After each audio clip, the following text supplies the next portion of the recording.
I commend the senator from Anchorage for actually putting this bill forward and getting it to the floor as quickly as possible. I represent one of the fastest growing communities in the state of Alaska. We take on roughly 250 children a year.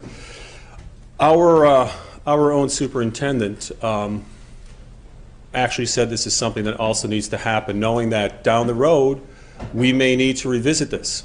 And I think this gallery is full of, this floor is full of reasonable people, and I think we can revisit it if it's something that needs to happen down the road. But right now, this is the calm before the storm. There's reports out today that the capacity to store oil in the United States we've just about run out of capacity. So we're looking at even a more downward pressure on oil. It's an unprecedented free fall in the price of oil. I had an individual come into my office, and I'll wind it up with this, and he came in to advocate for more expenditures on a certain issue. And I said, is it just me, or are you not reading the paper or reading the news? He goes, oh no, I'm reading the paper and I'm reading the news, and I know we're in trouble, but it's my job to ask for the money.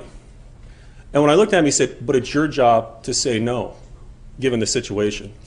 And so I think this is just the beginning of tough decisions we're going to have to make.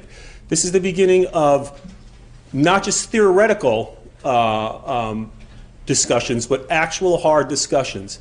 And this is just the beginning. This is just the beginning of this, I fear.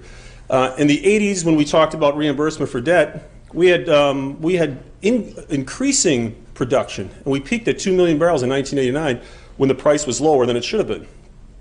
We're at 500,000 barrels of production. We have a much larger government than we did in the 80s. We have factors that are working against us now, with natural gas being a substitute for oil in the lower 48. I think we're going to be looking at this for some time, and the people of Alaska are looking at us to make tough decisions, and this is a tough decision.